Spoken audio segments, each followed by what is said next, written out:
encourage parliamentary debates of national level. I, Renisha Anthony, will be the chairperson of today's debate. The motion for today's debate is, this House prefers anthropocentrism over biocentrism in environmental policy making.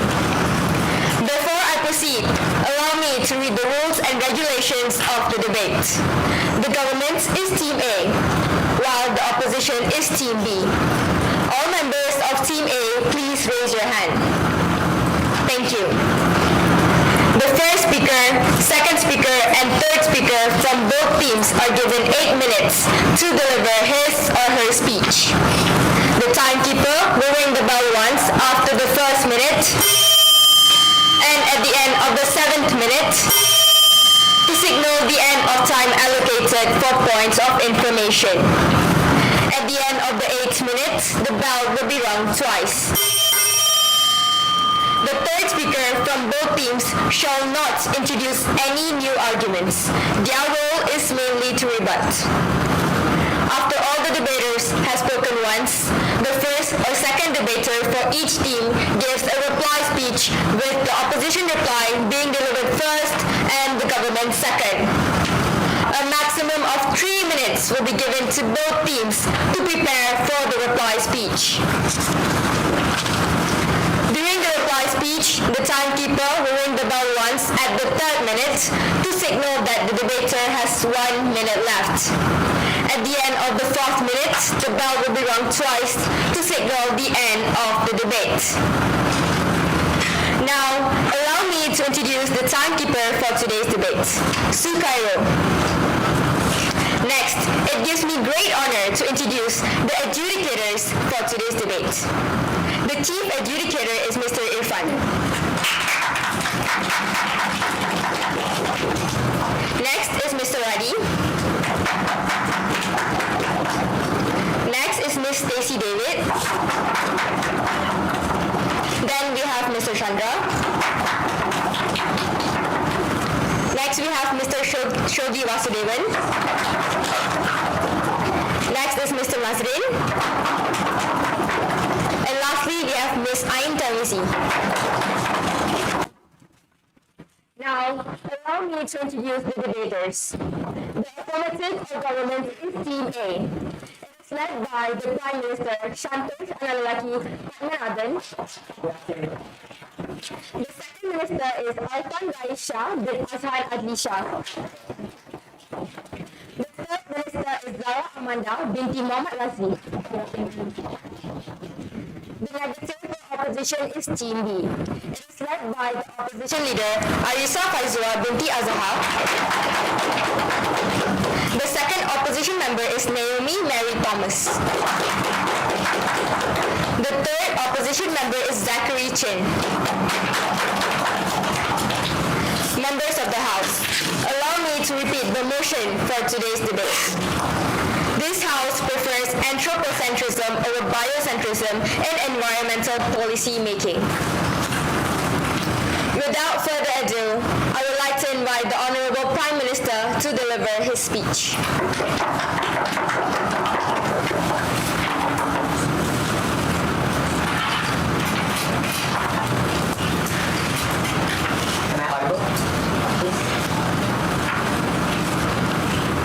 I'll start my speech in 3, 2. Panel, humans have a delicate, intrinsic value, yet they are actively suffering. Hence, state has an utmost obligation to actually protect these stakeholders.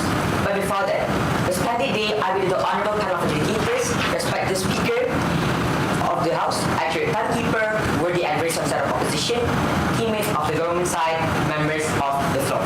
Today, we debate on the motion of this House prefers anthropocentrism over biocentrism in environmental policy making. And as the Prime Minister for this debate today, I'll first be clearly providing my framing of the argument of the motion and following by an argumentation. First of all, let's look at the framing. Number 1, what is actually environmental policy making? A, the government imposes a law, a rule, or regulation, or revelation where everyone has to abide by, And B, environmental issues. Like this looks like deforestation, carbon emission, as we all know, and so on. See, basically, it doesn't have to necessarily be specifically a law. It can also look like reallocation of funds and so much more. And the policies are created primarily to actually solve an underlying issue.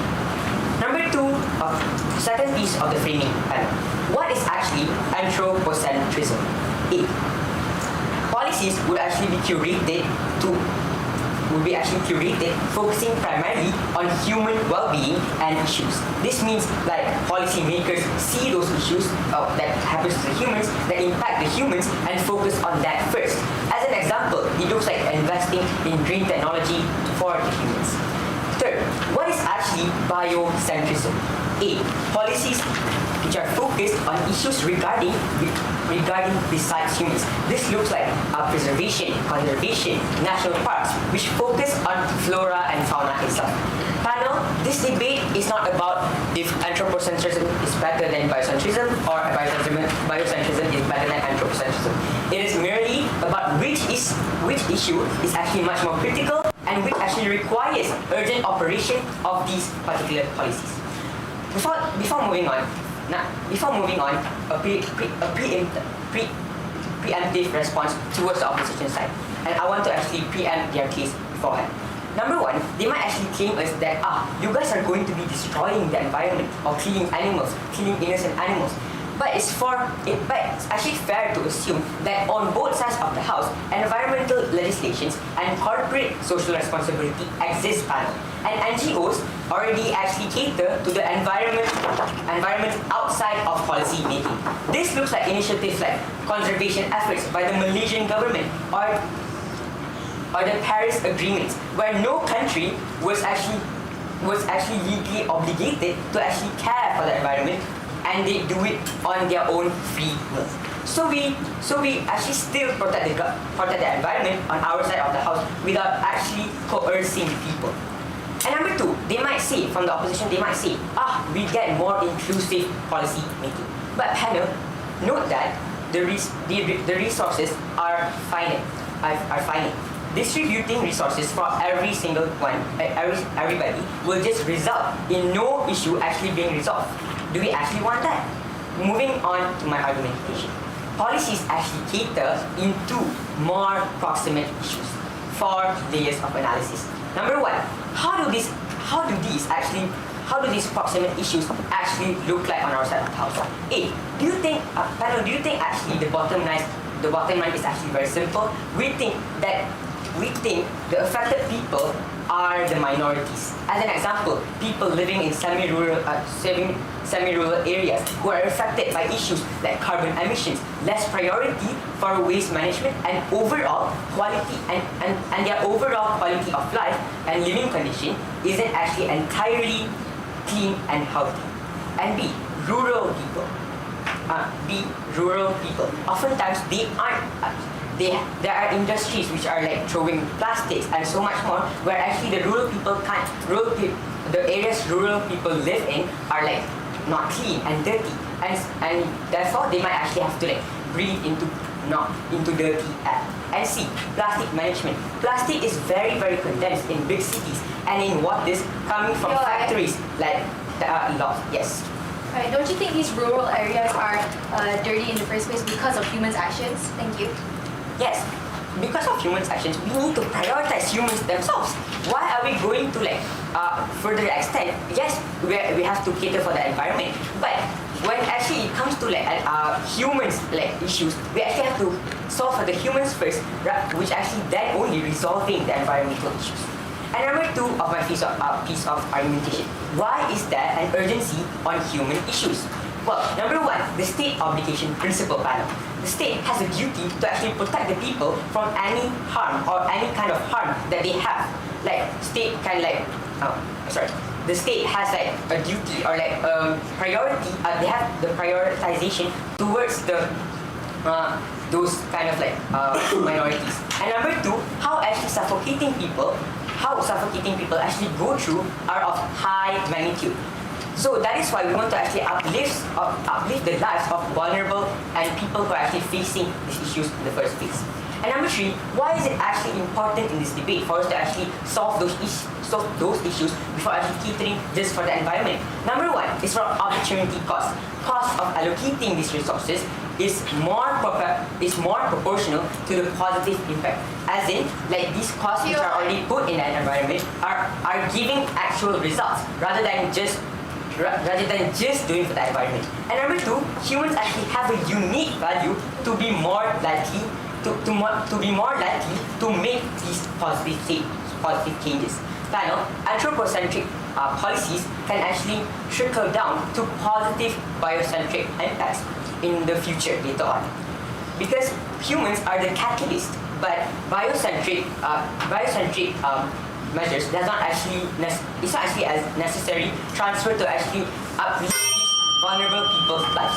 And what are the impacts of this argument, right? Number 1, it is actually more likely for the positive changes in the environment itself. The people making these policies themselves are humans, so they know what is actually best for humans, and they know actually what is the best for these vulnerable people themselves. And number 2, they actually uplift the lives of the vulnerable people. Panel, humans have the capacity and they are actually able to change because they have the ability to actually innovate, create, and even simple things like having like campaign of like turning off the lights every once in a while actually gives a simple impact where it actually reduces the revenue or like the electric bill for like a few days. Panel, if you actually want a side that actually protects these vulnerable people, these vulnerable individuals, side for government. Thank you so much.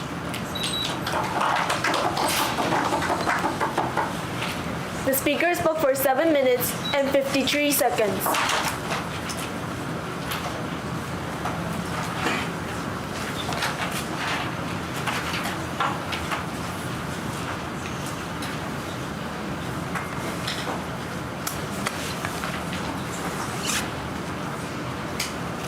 Thank you.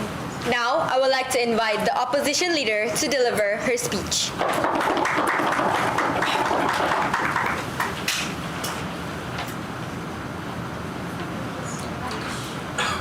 I'll be starting my speech in 3, 2, 1. Mother Nature has no voice. Therefore, we must speak for her. Good morning to you, panel of adjudicators, fellow members of the floor, and worthy opponents. Let me ask you a question. Have you wondered why Malaysia has felt so hot lately? It is exactly the reason because of human actions. As side government has said, humans are a catalyst to the hot weather that we are facing, to the environmental impacts that we are facing in the status quo. What I'll be doing in today's debate is I'll be setting up the debate, rebutting a few main claims stated by side government and introducing side oppositions for substantive. Before I move on with our setup, let me point out a few main claims stated by side government and proving to you why they are wrong. First of all, side government talked about how minorities are affected because their rural areas are dirty, right? But let me point out how these rural areas are dirty in the first place because of what humans are doing, because of the actions that they are doing, because of the fact that on side government, their policies aren't strong enough. They are not restricting what humans are doing in the first place. Let's take a look at the most wealthy cities, at the most prosperous cities in our country. For example, Kuala Lumpur, beautiful city, right? We have these beautiful corners, we have these beautiful landmarks. But also note that Kuala Lumpur also has the most severe poverty rate in Malaysia because people in Kuala Lumpur who cannot afford the expenses there, they are the ones suffering from the infrastructure. They are the ones suffering from the gases emitted. They are the ones suffering from the human actions. They are the ones who are directly suffering from No, thank you. Furthermore, right, side government mentioned how they have to prioritize humans' actions before that. But clearly, the motion states that this is in regards to environmental policy making. They have not proven any mechanism, or they have not even shown how their side proves these environmental policy making in the first place, right? All they are focusing on is what humans are doing are wrong, and that actually benefits our side. So now let's move on to our setup. Understand that our stance is currently, humans are destroying the environment for the excuse of advancement, right? And we desperately need a policy to preserve the environment that we have right now. And what better way than to preserve the environment than to directly involve and prefer biocentrism in the first place, right? We've seen how anthropocentrism could be exploited for revenue, right? And that is why government fails. However, on our side, we manage to protect all forms of life. That is why we center around biocentrism, biodiversity.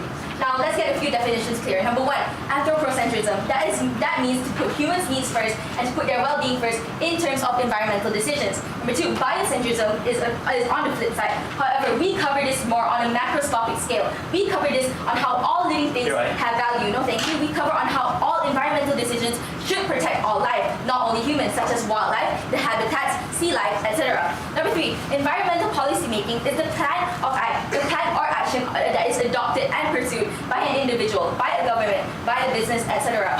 In today's motion, it is in regards to protecting and preserving the environment.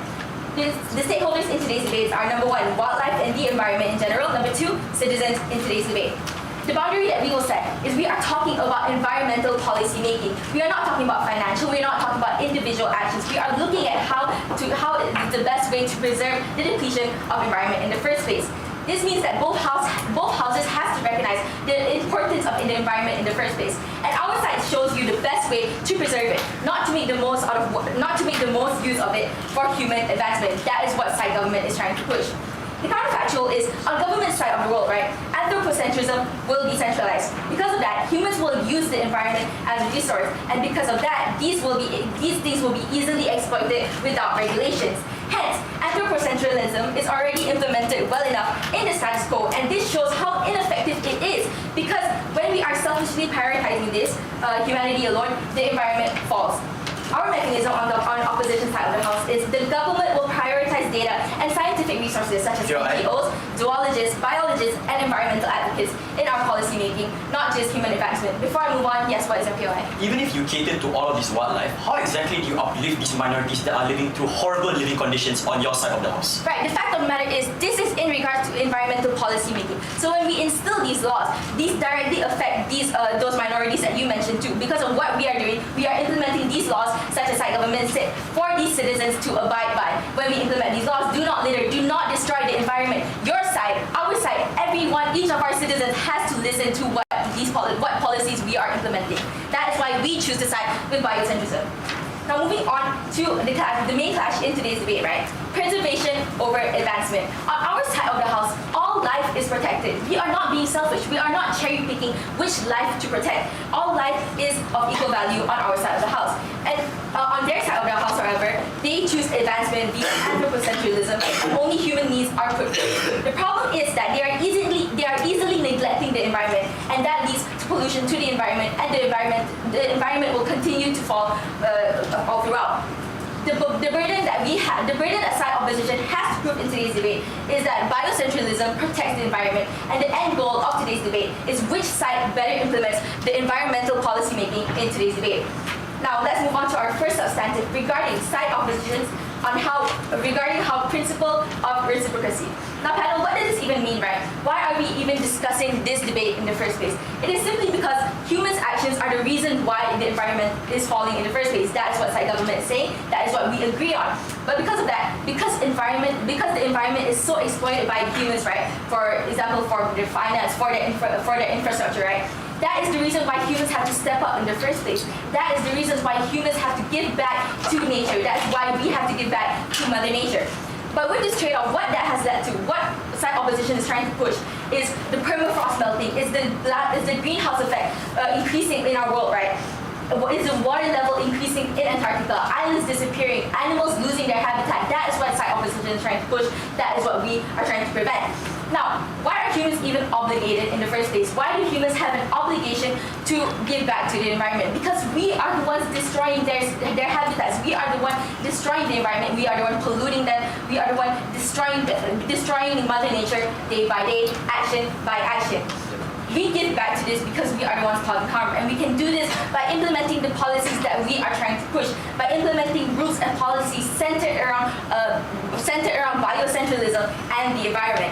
By our mechanism, we get to establish and implement the true incentive of environmental policy making in the first place, things that are not as effective as it is in the status quo inside government.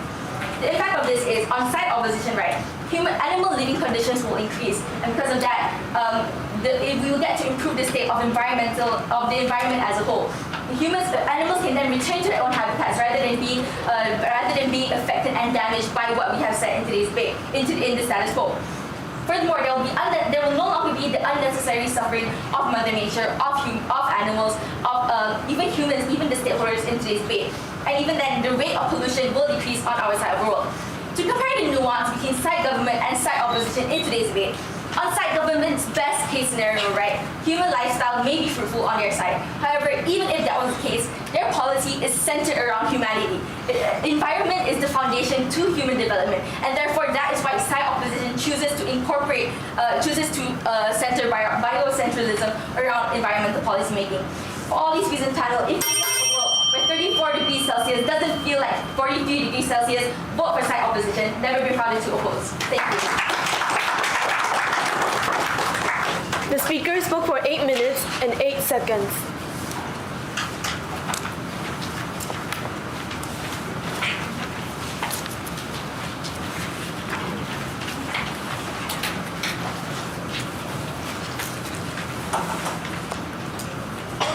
Thank you.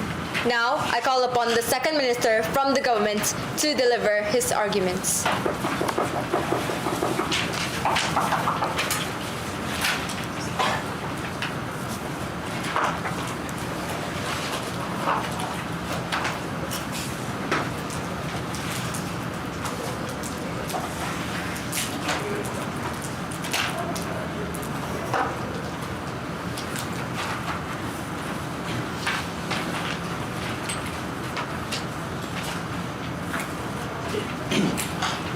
Is this audio okay? Alright. I begin my speech in 3, 2, 1. The most important thing about policy making is not to just have the policy exist, but to have a policy that people can actually comply with, that can actually get buy-in from the people on the ground. In so far which inside of opposition, they don't actually prove to you how you're able to get that buy-in, their benefits are flawed. Before that, Assalamualaikum warahmatullahi wabarakatuh, and a very good afternoon. I will turn all the adjudicators, will be series, Madam Speaker, timekeepers, audiences, beloved teammates, members of the floor. In my speech today, I'll be doing 3 simple things. The first, let's respond and call out all the problematic case ideas coming from the side of opposition. Secondly, I'll be extending on the point coming from my Prime Minister. Thirdly, a new piece of substantive on the whole idea of how you're able to get more buy-in for your policies at the end of the day, right? Firstly, a few call-outs on the LO.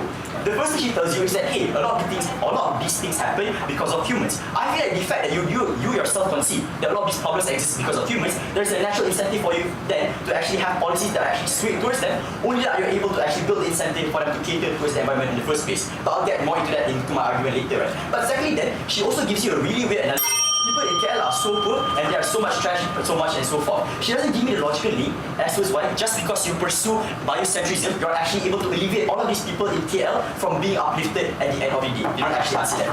But look, what is more problematic is their setup. They talked about essentially protecting all of these things only exist on their side of the house and how on our side of the house is neglected. My Prime Minister has made it absolutely clear current legislations regarding environmental policies will still exist. This means we're not essentially like telling people, hey, you can like litter in the waters, or you can like cut down trees, or you can push animals just as you want. What we're trying to tell you is that moving forward, we're going to be focusing more on anthropocentrism for the benefits of environments, right? But secondly then, on the principle of reciprocation, right? Note panel that this benefit can only exist if you're able to prove to you why people will actually opt into this policy in the first place. Because note panel, the idea of reciprocation cannot come from government alone. The environment is multifaceted. You need participation for people on the ground. You need your own society. You need people on the ground to actually be able to comply in the first place. They don't actually tell us why these people would ever want to comply, therefore their benefits do not actually materialize.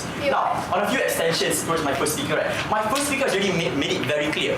The type of policies that we're going to make on outside house looks like policies that are still environmental related, but are going to be more catered towards humans. This looks like more allocation for things like renewable energy, or more waste management for people in the like semi-rural areas. This then creates a benefit not only to humans, but it also still like trickles down back to the environment at the end of the day. What does it look like? It looks like, for instance, a poor family still being able to suffice with sufficient electricity while you're also able to emit less carbons. What is the impact then? Note panel, my first speaker has already given you a clear example, like the Paris Agreement that has been agreed on by UN. This agreement is a specific, this agreement is a specific agreement that all countries opt into, not necessarily because they were forced to, but because there's incentive given by the UN. This looks like, for instance, every single country has to impose a target by 2030 on how much tax emissions do they want to reduce. If they're able to reduce that, then they get some sort of grant, they're able to get financial incentive from the end. That is the clear incentive that happens on side of government that makes it achievable for you to opt into all of these environmental benefits for the wildlife at the end of the day.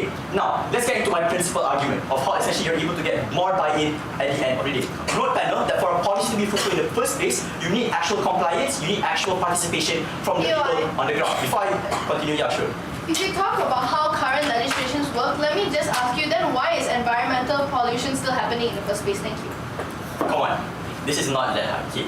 First of all, both of these legislations exist in status quo right now. What we're trying to debate on right now is moving forward, which one we want to prioritize, which one do we prefer to do, and which one do we want to set as our stepping stone to achieve all of these environmental policies. If you want to argue, hey, we've been pursuing anthropocentrism for a long time, I still think it's fair to argue as well that biocentrism has also existed for a long time, but still you're not able to reap the benefits. So it's not mutually exclusive on your side or the house. Then right. Now, onto my principal argument on the whole idea of how you get more buy-in for the people on the ground.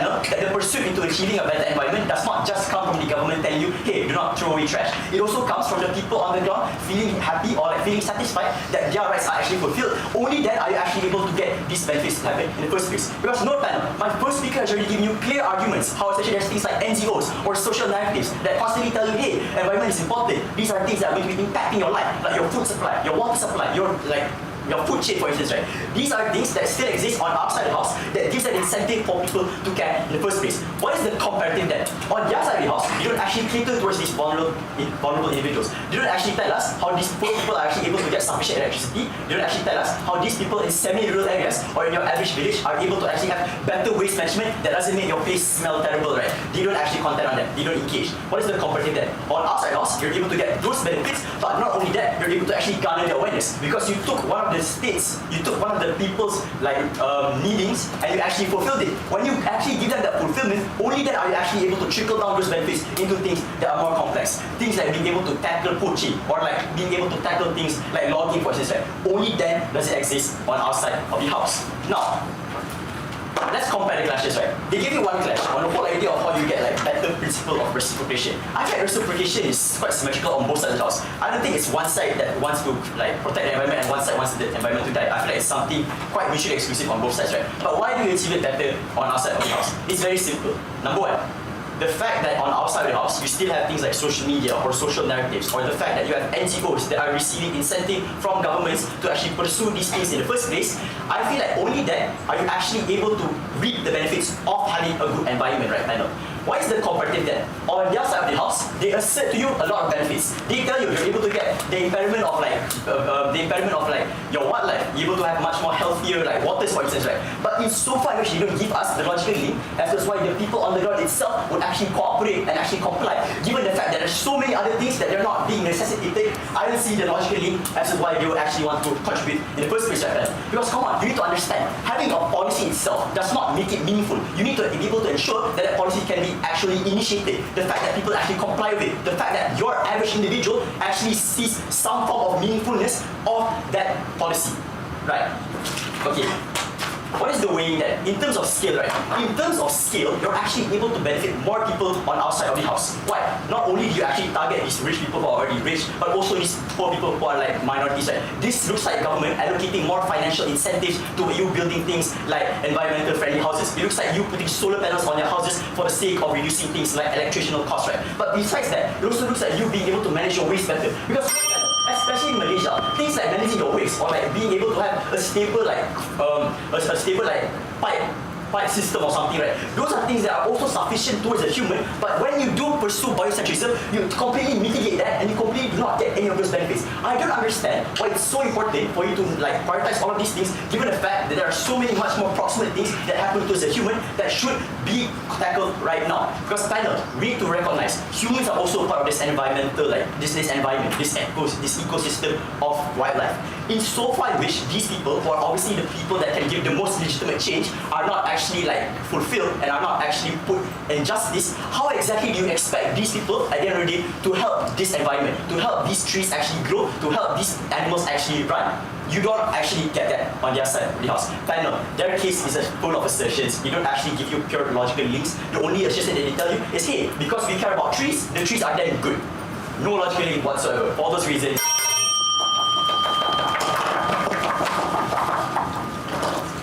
speaker spoke for 8 minutes and 2 seconds.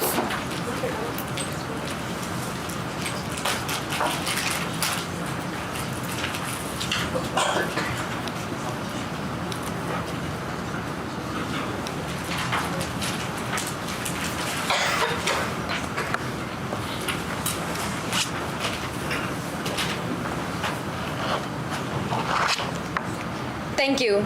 Now, I call upon the second opposition member to deliver her speech.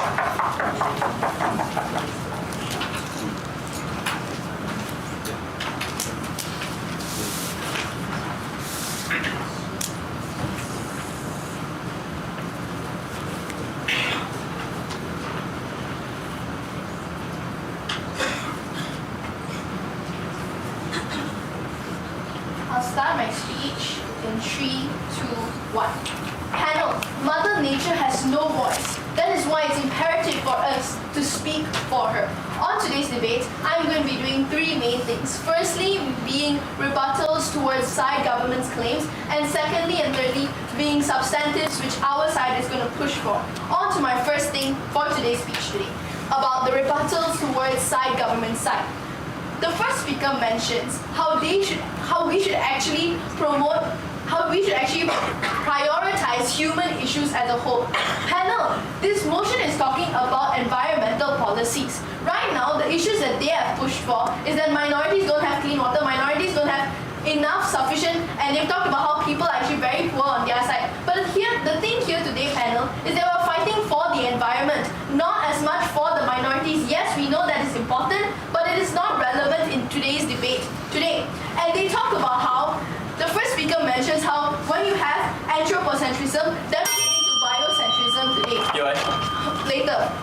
But the thing is, panel, they're actually supposed to just pick one over the other, not say that anthropocentrism will actually lead to biocentrism. And then the second speaker goes on talking about how we have current legislation in place.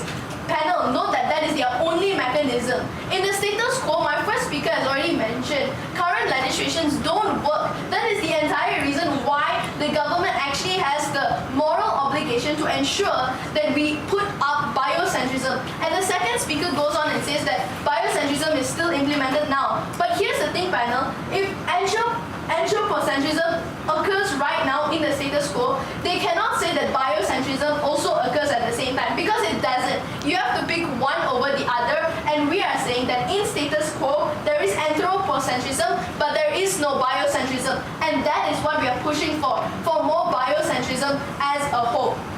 And they go on to talking about how there is no buy-ins towards its policies. On this rebuttal, I will be further explaining it in my future arguments. Before I go on, yes, what's your POI? If you are preaching for more biocentrism, does that not mean that it already does exist in our current status quo that you deny? Okay, thank you. But right now, I'm emphasizing that in this case today, anthropocentrism actually takes place in the government, not so much biocentrism. That is the entire reason we are pushing for biocentrism. I hope that answers your question. On to my first argument about how biocentrism actually prevents exploitation of the environment. They talk so much about how human needs are not fulfilled, and because of that, humans actually need to take preventive measures. But take a look at this panel. Right now, the government actually has collaborations with profit-driven companies. That is how they make policies in the first place. Why? Because these profit-driven companies are large companies that actually help fund the government in the first place. So this means to say whatever policies that come out, whether environmentally friendly or not, it will favor these large MNCs, these large companies in the first place. So for them to say that right now what we have in status quo is beneficial is wrong. Later. And the next thing that we are saying is that these large companies, because they're already so influential, it will actually influence this environmental policies as a whole. That is the entire reason why we are pushing for biocentrism. Why is this important? It is because we no longer want the needs of these large companies in these policies. We no longer want them to be favored. We want the actual issue to be solved. How is that possible? If and only if society, which contains of environmental activists, actually push for it and actually give their opinions and their propositions towards the government to ensure that these policies actually favor the is working now? It is not, because there is exploitation happening towards the environment, which leads to a more disastrous outcome in the first place. Before I go on, yes, what is your POI? Even if, let's say, these companies are profit incentivized, is it really bad? Because they're trying to make the waters in rivers actually clean. Okay, thank you. Panel, I've already mentioned to you that these large companies don't actually look for what is most ethical, what is most best for the environment. All they care about is money. If it means that throwing oil in the river is what is better for them, that is what they will do. They won't actually push for things that will actually promote the environment. Why? Because they're only money incentivized. That is why the government actually needs to take up an obligation to ensure that these policies don't favor them. It actually favors human beings and the environment as a whole. On to my next point on why exploitation does not actually help protection in the first place. Because we have actual environmental advocates helping us with this policy making, right? We actually know what to do, what the problem actually is, and how to overcome it specifically. If we just take normal human beings as a whole, people who are from these large companies will step in and fight for what they think that they want so that they can make the most revenue in the first place. So what is the comparative of this argument? Government promotes a side where needs of humans are mostly met, but the thing is that these large companies actually have an influential role in this policy making as a whole. But on our side, we actually solve the problem. Why? Because we actually take people who are experts of this by biocentrism, people who are having this expertise in this field to actually come up with a better solution in this policy making as a whole. On to my third point about how biocentrism actually is centered on life as a whole. Our side today on side opposition is pro-life. So meaning to say, we need to tackle issues about the environmental first to ensure that humans' needs are actually met in the first place. Why is this true? Because when you have the right opinions, as I stated before, you have the right policies. When you have the right policies, you actually have protection of the environment, which will lead to human needs actually being met in the first place. This will look like marine life actually being protected. There is no more deforestation. There is better secure of habitats. What this means for the humans' needs is you will have things like what they mentioned on their side. You will have things like clean water. You will have things like better living conditions. And that actually only applies on our side. Why is it the case? Because we've already stopped exploitation of environment in the first place by these large companies. Why? Because we focus on biocentrism. And why is this important? Because here we fight for all parts of life. On-site government, they just fight for humans. But the thing is, if you don't actually control the environment from the start, the harms will come back to bite you. And this means that their needs will actually never be met.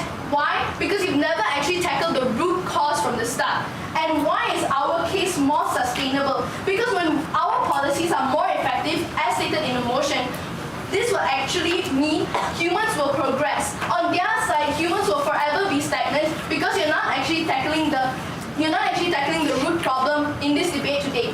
On our side panel, we want to ensure that environment is taken care of. Why? Because we want to ensure human needs are met. And how is that possible? Only by biocentrism. On to my last point today. When we have biocentrism, we're actually promoting the development of R&D, research and development, in this case itself. What does this look like? When we have innovation towards solving the problem because of biocentrism, because we have already included the expertise of these people in this field itself, this means the problem not only gets mitigated, not only the harms get mitigated, but life as a whole is protected. So panel, side with the side that protects life. Side with side opposition. Thank you very much. The speaker spoke for 8 minutes and 11 seconds.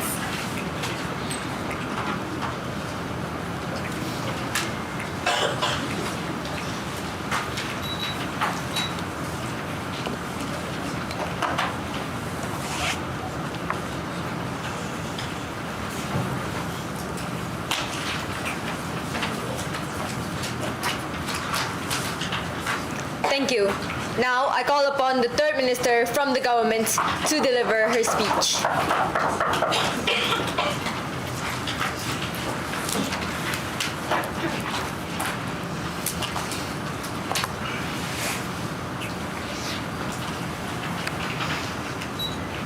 This motion relies on environmental policy making. That is our goal here today. This House prefers anthropocentrism over biocentrism in environmental policy making. Policy, meaning in which it needs to have compliance and needs to have incentive for people to actually continue and encourage in order to actually be effective and work. But before that, Assalamualaikum and a very good day. My name is Amanda, acting as whip on government side of the motion. This House prefers anthropocentrism over biocentrism in environmental policy making. Today, I'm going to point out a couple call-outs, a couple clashes, and a couple rebuttals towards opposition side. Now, first off, we have to tackle the main issue, the issue at its core. They claim the issue at its core is the protection of our environment. However, you have to understand that while we do value that mindset as well, we have to see who are making policy decisions in the first place. Who are the ones who are in power to encourage it? By in power, like my second speaker talks about. Policies aren't something that are set in stone. It isn't something that everybody will follow. We need to have incentive for these people to actually comply amongst these policies in the first place in order for them to actually have an effect and have a lasting impact on our objective. That is why we on side government believe in anthropocentrism, because it caters towards the people, the ones who are making these decisions in the first place. The people who are making these decisions, the people who pay the taxes towards the government. Wouldn't it be fair to say that these people would rather support a policy in which they are catered to or to one where they don't give a care about? Because we have to be realistic. And another thing is their giant misconception about current status quo. They claim that biocentrism doesn't have a role at all in our current status quo. That can't be further from the truth.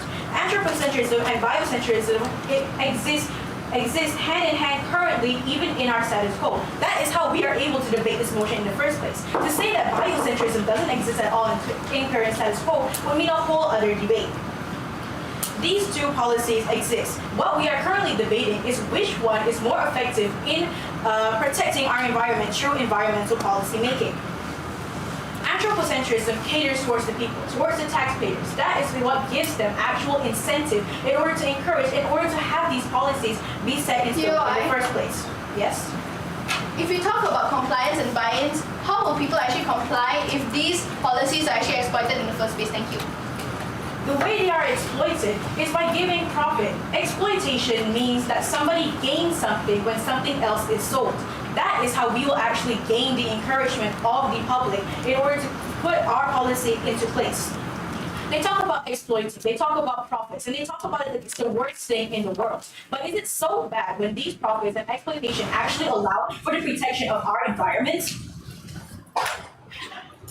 The actual moral questions about it aren't relevant to this debate because this debate prioritizes environmental protection. So long as it does help, then it's fair game. A couple call-outs on their arguments and their setup. For what? They don't provide actual clear solution and course of action to their policy. Instead, they propose a policy and say it. That's it. They don't provide how is it that they'll have people support them, how is it that they'll have people actually believe in them. This biocentrism is something that is happening current today. Yet we are still at our current status quo, an environment that is deteriorating at a much more rapid pace. So, without actually providing us a course of action in order to incentivize these people to continue with these policy-making decisions, how is it that their course of action, their policy, is actually impactful in any way compared to us on government side? They say that protecting the environment means protecting the humans. But the thing is, protecting the environment comes from human choices. That is why we need to cater to the masses. As much as it is morally questionable, at the same time, this is what is effective in the moment of time. This is what needs to be done in order for us to actually make any impact, any effect, or any change towards our certain status quo. Not only that, but us on government side, while catering towards human needs, we also allow for us, like my first speaker said, to provide solutions to more proximate issues in our society, expanding on minorities, expanding on those of the less fortunate, expanding on different areas of sectors. Yes? These proximate harms are caused by this mentality that the government is suggesting within policy making. What do you have to say about this? How how does that actually correlate? They said this a couple times, I've noticed, but I can't quite find or pin the actual correlation between anthropocentrism and harm caused by humans. Anthropocentrism means that the needs of humans are put first. That doesn't necessarily mean that humans cause harm because they feel like their needs need to be put first. Do you think that humans litter? Do you think that humans cause logging and so on just because it's for their needs and well-being? These things still exist even in their side of the world. It doesn't go away completely. They're making it so like it looks like an impact of our policies, but instead you have to face the reality that this is something that happens on their side as well. Now, moving on. Continuing on to the point of solutions to more proximate issues. Not only does this cater to more actual issues that are happening right now, but like my second speaker says, it trickles down into an effect to environmental impact. Because these solutions provide actual help towards those in need, those in poverty, those who are poor, those in environments that are less fortunate. Because these environmental impacts provide the biggest effects on those of the less fortunate. Those of the lower standing are the ones who face the consequences of our actions. And because of this, when we actually do focus on them, it provides more incentive for these policies to be put into the first place. Not only that, it tackles the main issues that they face as well. So what we as government are proposing is anthropocentrism. Why? Because anthropocentrism allows it so that people actually believe that what they are putting money towards is for them. Because we have to face the facts. People do things for themselves. People do things in their best interest. So we need to play on that incentive. We need to actually give them game in order for them to actually put our policy into motion. They propose a great idea. They propose a morale idea. But is it really a realistic idea?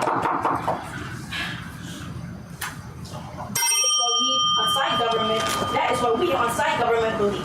We believe in incentives. We believe in actual course of action. We provide clear solutions. We provide clear arguments. We provide clear reasoning as to why we bring up these points in the first place. Not something that you can find on opposition side. Opposition side preaches biocentrism, importance of environment, but at the same time, like they say, the environment doesn't have a voice. Mother Nature doesn't have a voice. She is not the one making these decisions. She is not the one who needs to be incentivized into making these policy decisions. It is the people. That is why we need to cater towards their wants and their needs in order to actually feel the effects and reap the benefits of our effort. Thank you. The speaker spoke for 7 minutes and 45 seconds.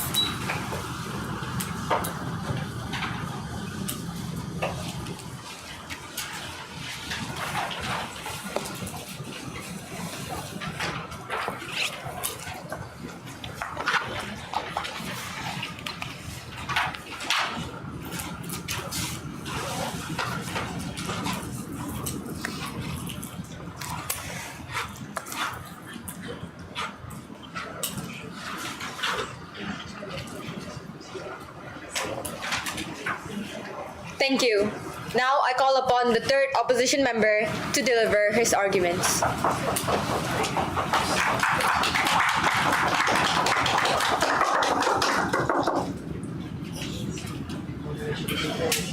afternoon, educators. Am I loud and clear? Is everybody ready? All right. I will be beginning my speech in 3, 2, 1. In Earth, human race lives within an ecosystem we call Mother Nature. Why do we prefer biocentrism in today's case? Let's look at it. Biocentrism employs the consideration of all life forms in its whole. It values every single life form equally, and we are seeing that human needs and environmental needs are pressed in the same place. Now, I would like to call out the government for misunderstanding the word biocentrism. As we stated before, in their case, their profile or their mindset is employing things like humans, needs, profits. Yes, this is true because they need to incentivize the humans to convince them. That is true, but biocentrism also does that. How? Now, biocentrism presses on employing ecosystemal change at the same time. Let's look at it. Biocentrism means everything in its whole. We are focusing on life as a whole. Now, how does this work? Biocentrism will prioritize the environmental changes and the human needs at the same time. hence creating a better ecosystem, because we humans live in an ecosystem, and ecosystem requires balance. In the government's case, we've seen that their mindset, yes?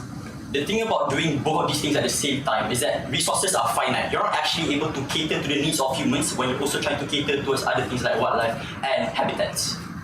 That is why we need to improve everything at its whole. Let's look at where the risks come. Where does the harm come from? The root cause of this is imbalance in nature, imbalance in the ecosystem that we have today. And in the government's case, they fail to identify that issue, and they think that fixing the problem is the best case scenario. Let's look at it. How can they fix the problem when their mechanism is solely focusing on humans? Yes, they will incentivize humans to do better, but they do not address the harms that come from this. Let's look at NGOs. NGOs are providing help, that is true, but it is too little help. And how do we incentivize more NGOs to do this? Biocentrism, where we can shift the mindset of people to focus on the righteousness. Anthropocentrism focuses on only human needs, and that is why I would like to rebut the Prime Minister for stating that the minorities caused by these issues, the minorities caused by these harms of the environment today. Why do we need policy making towards environmental changes? Let's look at it. Biocentrism will improve the ecosystem in its whole, yes. So we look at it in this way. Those rural people, those rural areas, they can be improved. How? Because in anthropocentrism, we see that people focus on human needs. What are human needs? Human needs can also include materials, land, space, and these things are what causes the industrialization to harm the environment. So this mindset clearly proves a contradiction with itself, trying to save the environment while also causing harm to the environment.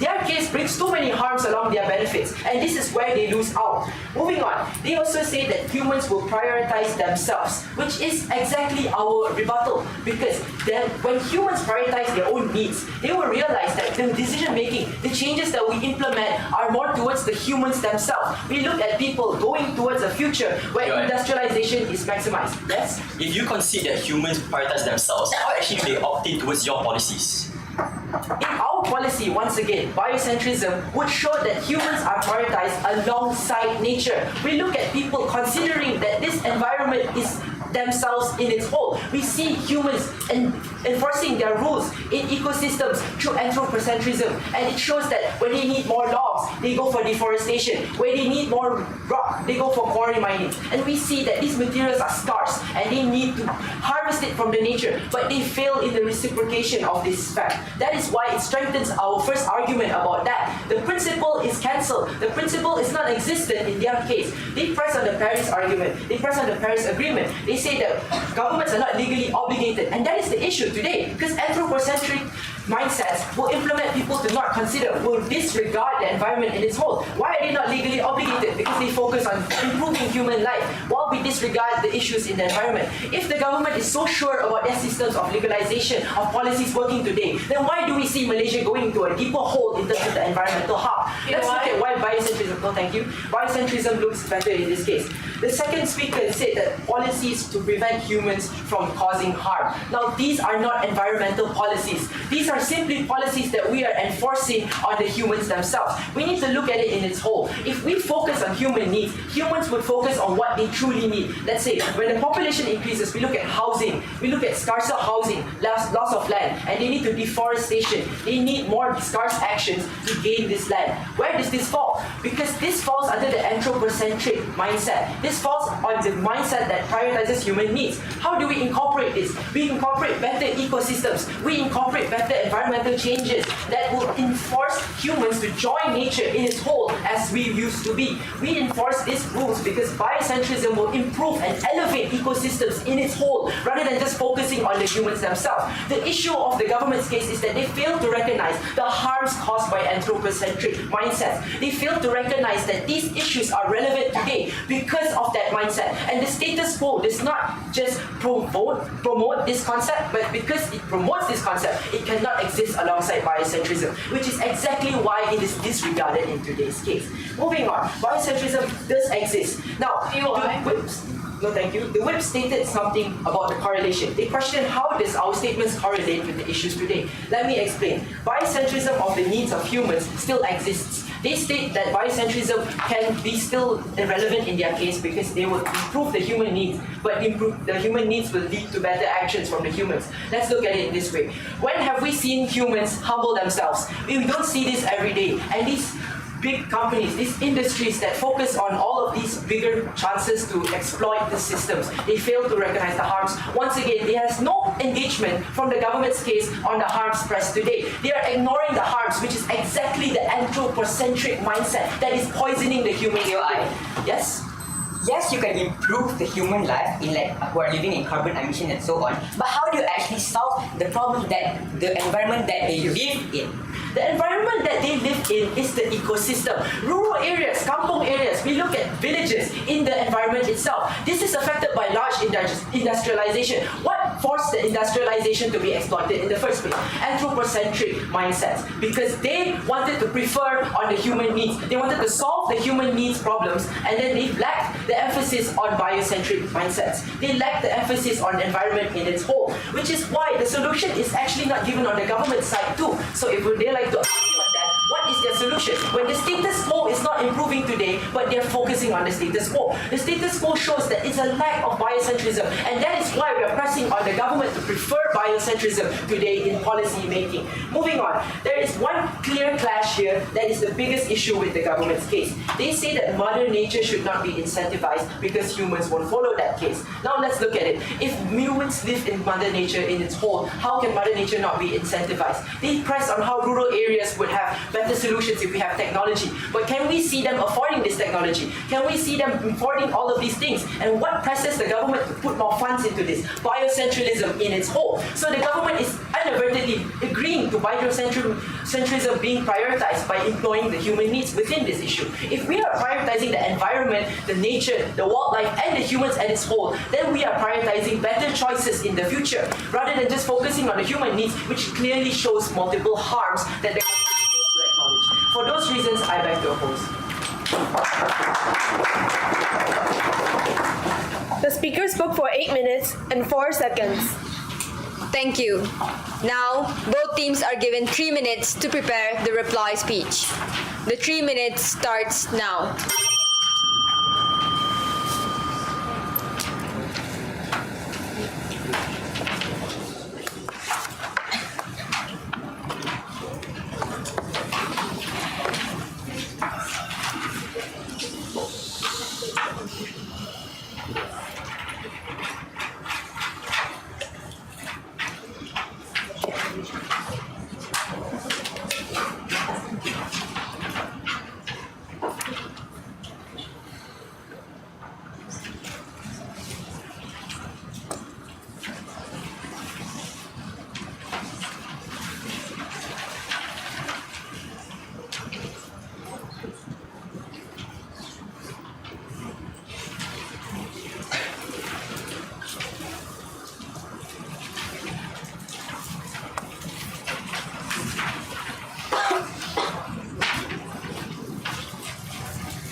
Now,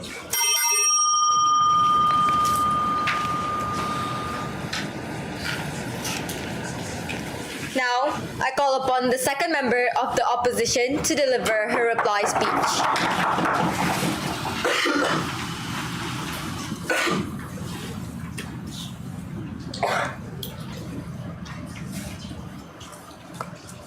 I'll start my speech in 3, 2, 1. Panel, Mother Nature has no voice. No voice. That is imperative why we must speak for her. Panel, it's been a long debate, so let's just take a step back and hear this story. Right now, imagine you are in Malaysia and it is really, really, really hot. It is 34 degrees outside. And not only that, there are places up north where it is flooding. And because of that, people are losing their homes, people actually have water coming into their houses. But the thing is, the government actually doesn't do anything about that. Instead, what they do is they focus on people who are poor, living in the streets, who are homeless. This is the world that looks like on government side. Why is this the case? It is because they are focusing on human needs which are not actually related to the environment as a whole. Why is this the case? It is because anthropocentrism actually promotes people's needs and not so much the environment, whereas our side actually pushes for biocentrism, which is we are fighting for life and we are fighting for the environment as a whole. So in this debate, I have come up with 3 main clashes. Firstly, do the policies of the environment actually work? Secondly, about compliance, and lastly, about the impacts, short-term and long-term. On to my first clash for this debate today. On their side, where they talk about on their side, where they talk about their solution, right? They are saying that it is not environmentally working, or they ensure that there is legislation right now to ensure that people are not littering, people are not actually polluting the environment, but their main focus is about how people's needs are going to be taken care of. But we are saying, panel, this policy talks about the environment. That means it is vital for us to protect the environment. Poverty, things like that, yes, it is important, but that is secondary in this debate today. Why is biocentrism even more important? Because it actually protects the environment. Why? Because we're looking at opinions taken from experts of this biology in the first place. We are not looking at policies that favor exploitation from large companies that I've stated earlier in the debate today. On to the second clash about compliance. Why is this important? It's because their side, they're telling us about how on our side we don't have buy-ins. People actually don't comply. Why? Because people are vulnerable and they're living in desperate living conditions, right? But we're saying, how does compliance work on their side of the case if policies are being exploited by large companies in the first place? There is no buy-ins on their side solely because these MNCs and large companies are exploiting these policies, meaning to say that policies will favor large companies and actually not solve the problem. Why? Because I've stated earlier that these large companies have really big ties with the government itself. On to my last clash in this debate today about the impacts. They say on side government that through their system of anthropocentrism, right, they prioritize people's needs, and because of that, people are more incentivized to actually take care of the environment. Because you actually help people, people will fight for the environment. Well, panel, take a look at the situation today. The whole reason why we are in this mess in the first place is because people did prioritize what they want and what they needed. People in the industry actually prioritize making the cheapest way, having the cheapest form of money and revenue, right? That is the whole reason why oil rigs actually pollute the seas, and that is the whole reason why pollution actually happens in the first place. Why? Because humans have gotten what they wanted in the first place. But on our side, we are not fighting for humans' needs because this is the main cause of why the environment is in the state that it is now. But through biocentrism, it is important to get experts to overcome the problem. So panel, side with a side that actually fights for better policies. Side with side opposition. Thank you. The speaker spoke for 4 minutes and 11 seconds.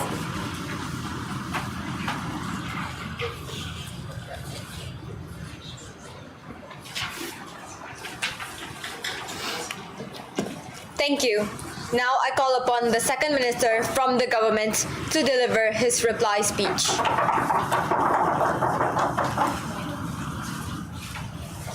I'll be starting my speech in 3, 2, 1.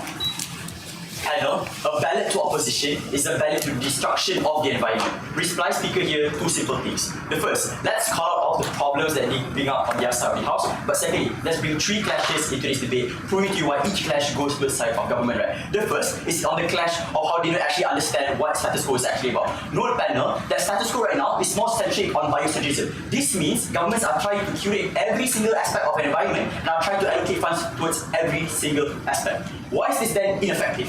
Number one, resources are finite. You're not actually able to allocate all of these resources in a meaningful manner. Yes, you're able to put in money, but in so far which the benefits are not that meaningful and are not as proximate towards the people on the ground, you don't actually get any net positive. The second problem then, panel, is that their case is so assertive. Firstly, they kept on telling you that governments are going to collaborate with companies that are exploitative and are very corrupt. That is very assertive. Because look, panel, by that same logic, on their side of the house, the government still looks the same way. They're still corrupt in some way. So that's already uncharitable from the start. But thirdly then, panel, is under logical jumps. They talk to us on how essentially just because you have no exploitation, which we've already contested that we do not have, you're able to get better quality of life. Literally no analysis whatsoever. But fourthly then, on the failure to understand what does preferring anthropocentrism in environmental policy making actually like. It does not look like you prioritizing things like industrialization where you want to cut down trees. It looks like you be more prioritizing on things that are related to the environment that actually cater towards the human. This looks like, for instance, you try to fix flood systems or whatever, or it looks like you trying to build renewable energy that actually caters towards the people. I do not see the problem then on how actually this does not actually cater back towards the environment at the end of the day.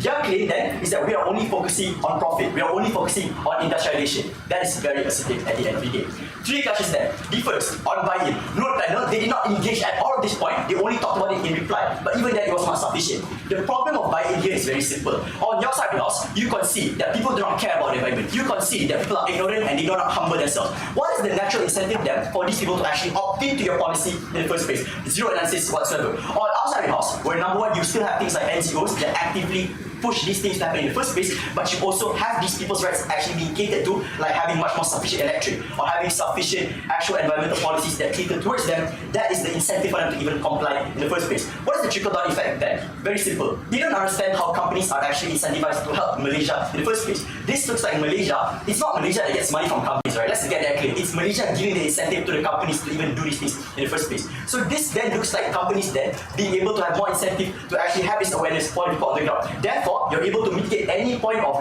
oh, these people are ignorant on their side of the house. The second problem that I panel, on the whole idea of innovation. Note panel, innovation is mutually exclusive on both sides of the house. You get it on both sides. But why is it better on our side? Number one, the fact that people actually are more incentivized to co-opt into your policy, you actually have more incentive to innovate for things that can actually improve your lifestyle. Because note panel, the human life is so intertwined with environment. You are literally tied to the trees that give you oxygen. You are tied towards the rivers that give you water supplies for you to flush your toilet. Those are things that are intertwined towards your daily lives. It's not exclusive whatsoever. But third clash then panel, on the whole idea of protection.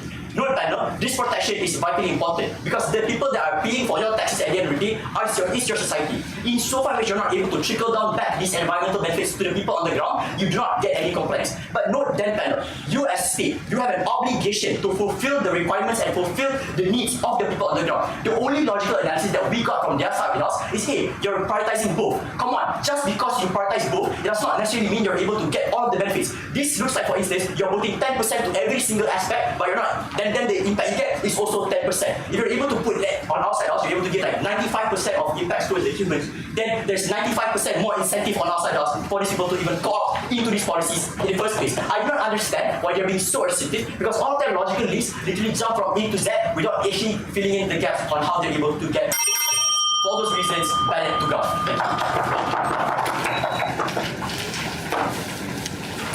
Thank you. The speaker spoke for 4 minutes and 4 seconds. Thank you. Members of the House, as all the debaters have delivered their speeches, now is the end of our debate competition for this round. The speakers may cross the floor to shake hands.